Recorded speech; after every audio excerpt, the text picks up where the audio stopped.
All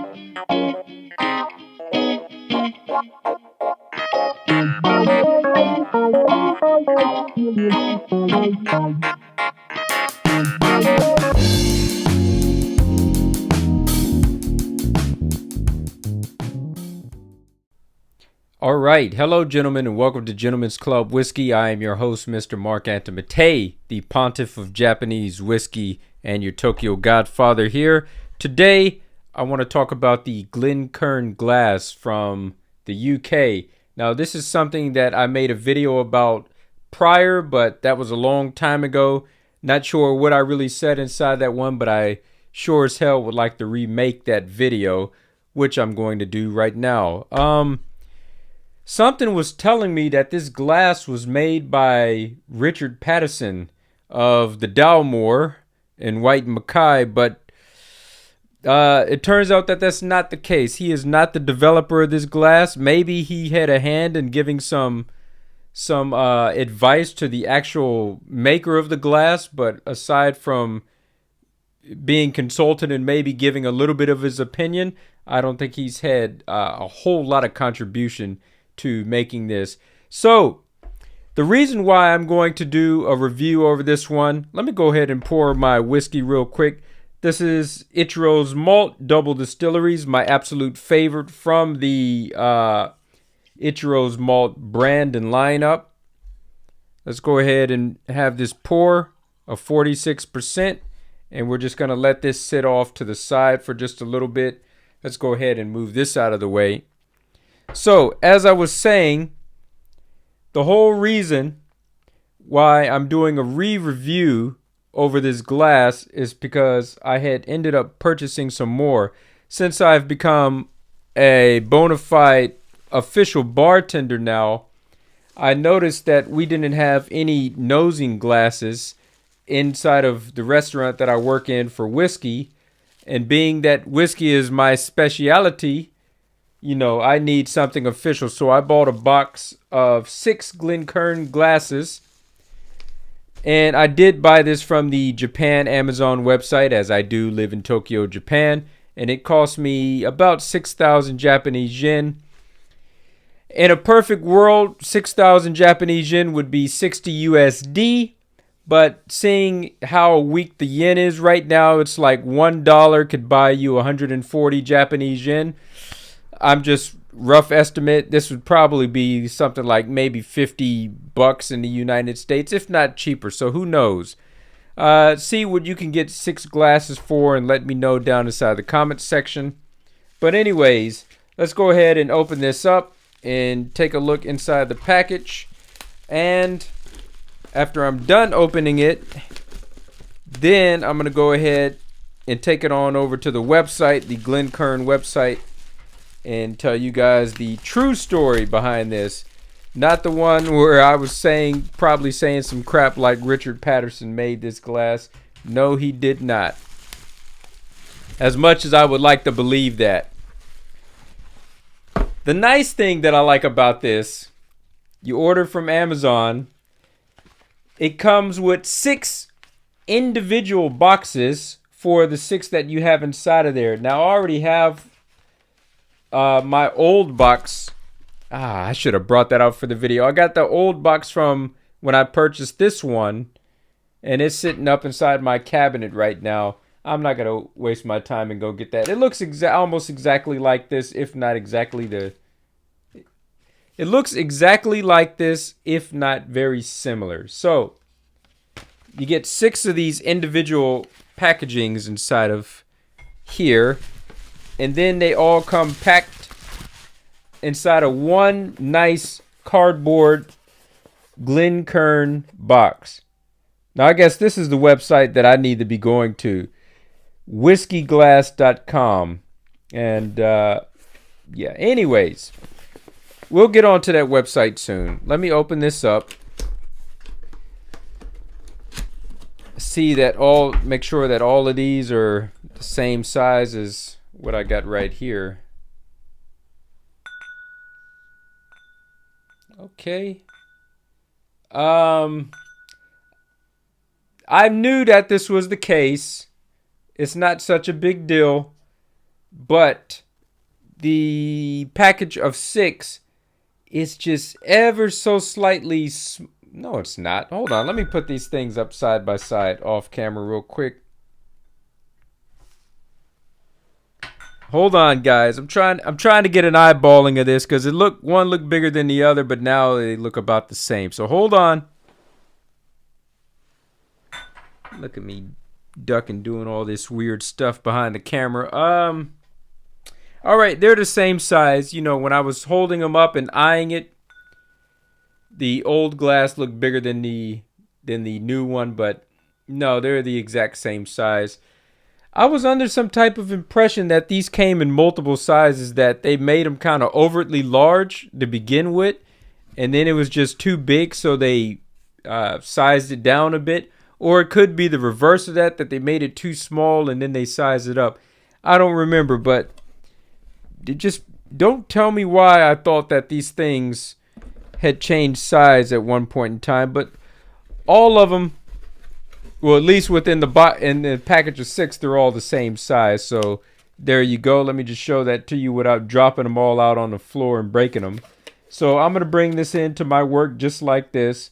And I'm going to keep them stored inside this box just like that. So let's go ahead and close it.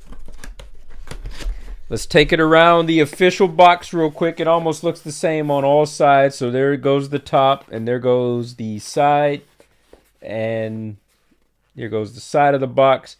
Contact us. They have their Twitter there, their Instagram, and their Facebook.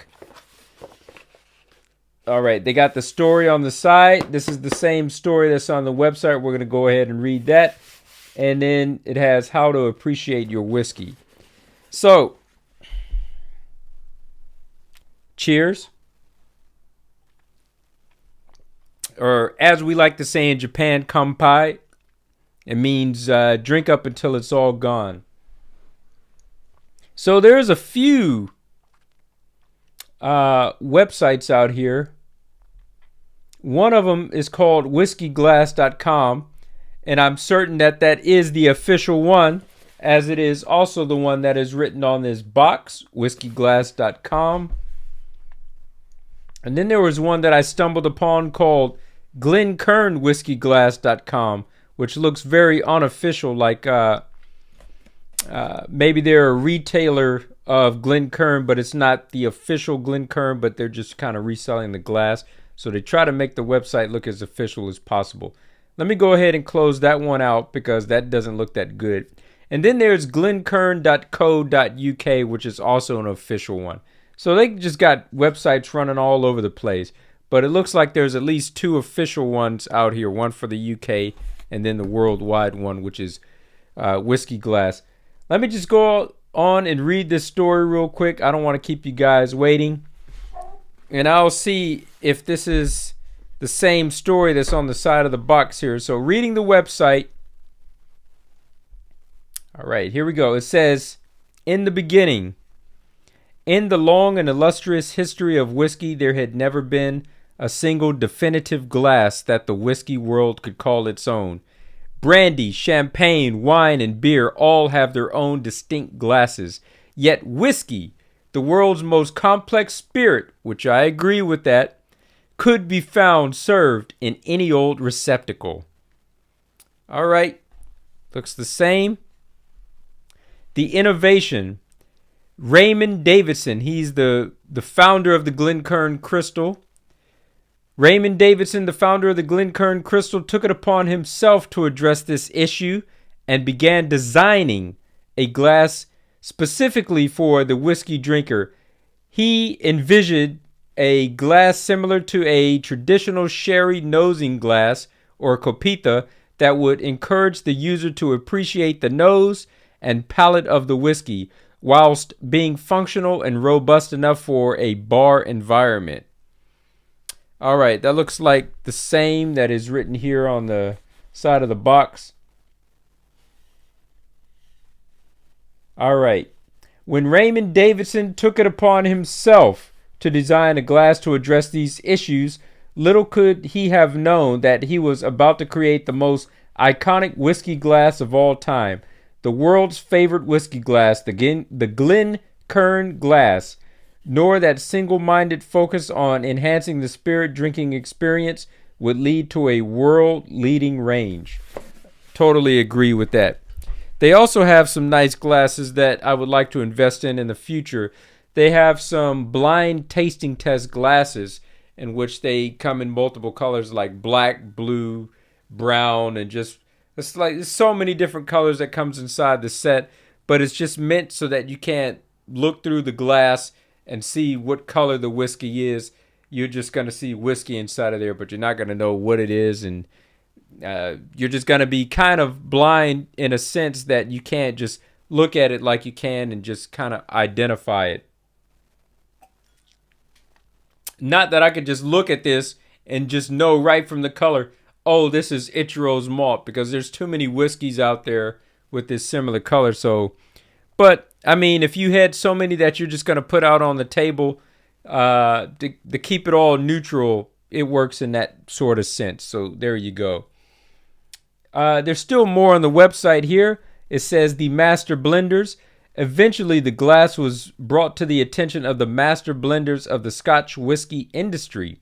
With their guidance and expertise, the glass evolved. Its size and shape was perfected to accommodate a 35 millimeter pour, whilst for the addition of water, keeping an optimum amount of liquid in contact with air to allow the aromas to develop. So I knew I was right about that. I knew that this glass had come in different sizes. I felt like I was being gaslit there for a moment, wondering and asking myself, did this used to be bigger? Did it used to be smaller? All right, so there you go. And it says that some master blenders from the Scotch Whisky Association have been consulted. It just doesn't say which ones. I just feel like Robert Pattinson had something to do with this. But yeah, there we go. Man, this damn Batman character, you know, ever since that Matt Reeves came out, that Batman movie came out, and that vampire guy was in there, now I keep getting the whiskey guy's name mixed up. Is it Robert Pattinson or is it Robert Patterson? Robert Pattinson is the actor. Robert Pattinson is the actor. So who's the whiskey guy? I don't think the whiskey guy's name is Robert at all. Patterson, something.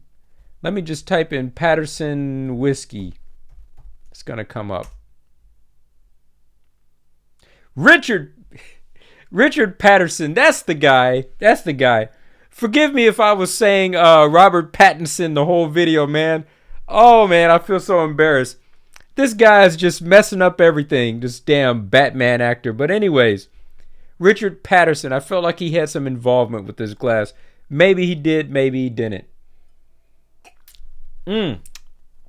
Now, let me go ahead and get all this stuff out of the way, and let me tell you guys how to actually use this glass. Yeah, let me just move this thing. All right, now the first thing you're going to do is admire the color. Is your whiskey pale gold, deep gold, copper, or rich amber in color? This one is just kind of just a gold color when you hold it up to the light. Nothing more, nothing less. Yeah, inside the bottle, it looks like amber, but in the glass, it looks like gold. It just depends on how much volume you have to look through this beautiful liquid right there. All right, so this indicates the type of cask that the liquid had come from and how long that has been matured. So that's one thing that you can admire just from looking at the whiskey inside this beautiful glass there. Next up, you're going to do the nosing. Which aromas do you recognize? Out of this one, the Ichiro's malt, I get some nice vanilla and maple. When I talk about whiskey and you hear me say vanilla or you hear me say maple, it's kind of interchangeable phrase for me, as it's hard to tell those two apart when it comes to whiskey. If I'm actually eating food and I got syrup poured all over my pancakes, it's very easy to tell the difference between vanilla and maple. But in the world of whiskey, that aroma is kind of very similar. So one or the other. So anyways, you got that on here. All right. Is it smoky, Is it fruity, chocolatey? Sometimes you might be able to find all of these things on here. So you got to give it time. What I like to do is pour a glass.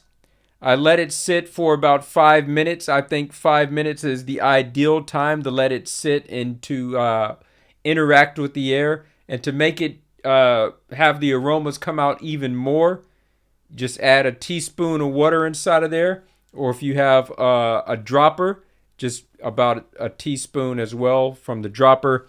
And that's just really going to open this up so that the aromas just flying all over the place, and you'll be able to smell it and to tell it more easily. So you got to give it time. The scents inside the glass are going to change a bit, as it's saying here. It says the same thing, add a drop of water. The amount is up to you, but enough to remove any prickle or burning felt on the nose.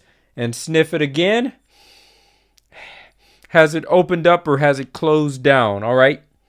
So next, the body. We're going to put it inside of our mouth, and we're going to move it all around our palate, in the back of our mouth, the top of your mouth, on your tongue, the sides. Here we go.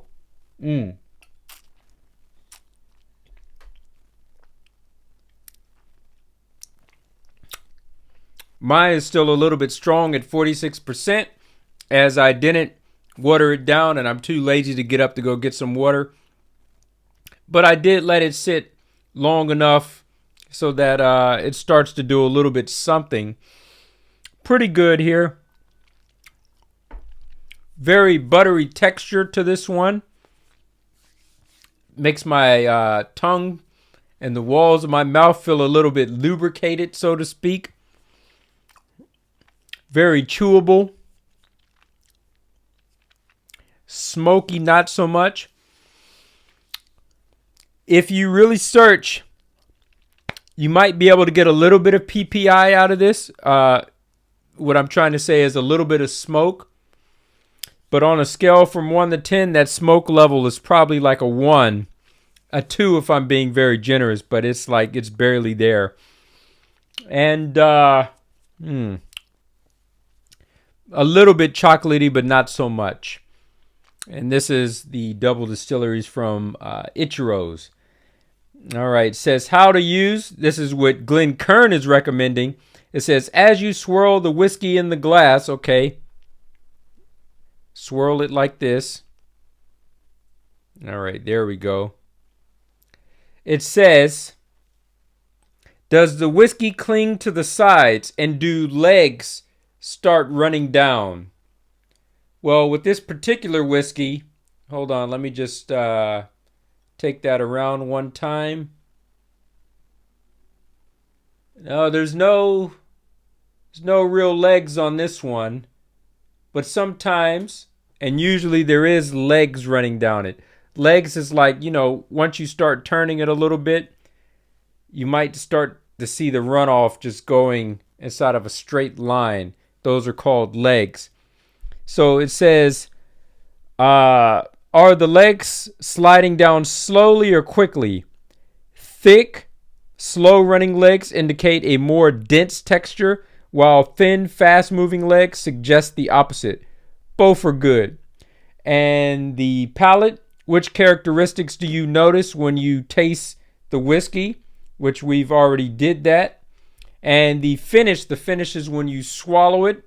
It says, does the flavor remain for a long time or does it disappear quickly?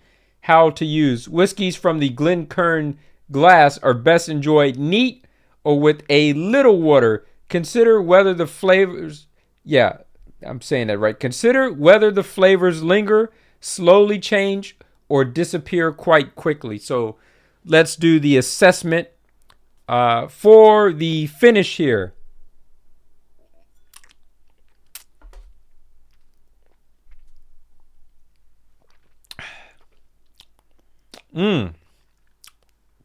That was a nice punch there. Not too strong. Feel that taste coming up just a bit. Nice and chewable.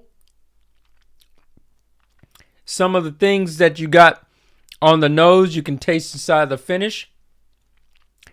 That maple is there.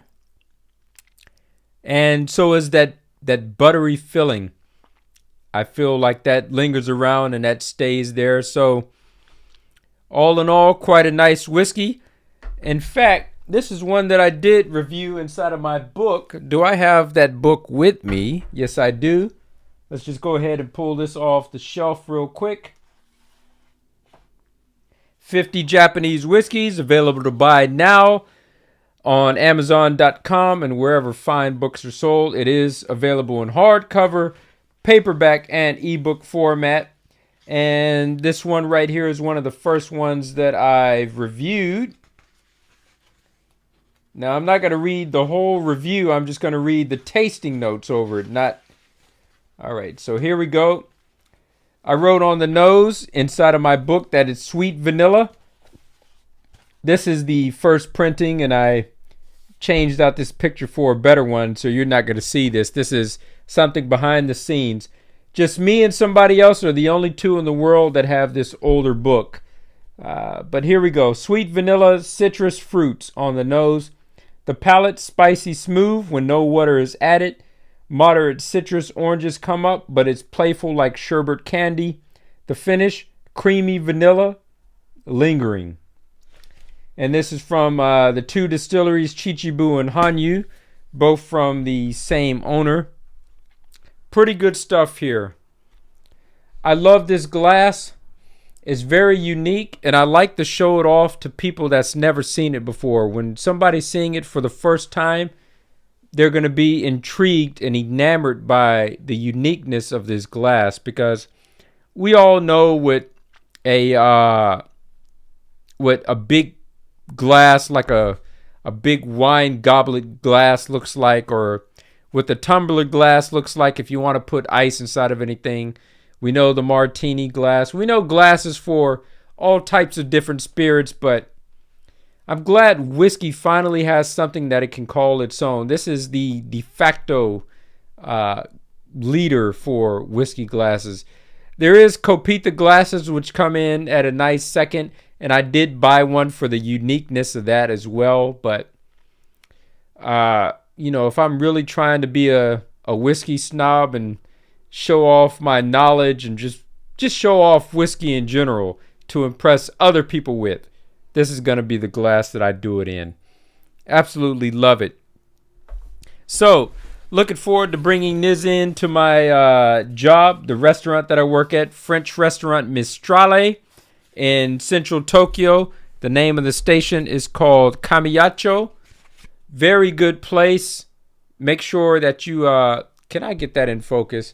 I'll see if I can get that in focus for you guys. Yeah, there we go. This is just a coaster from the restaurant. Nothing special there. All right.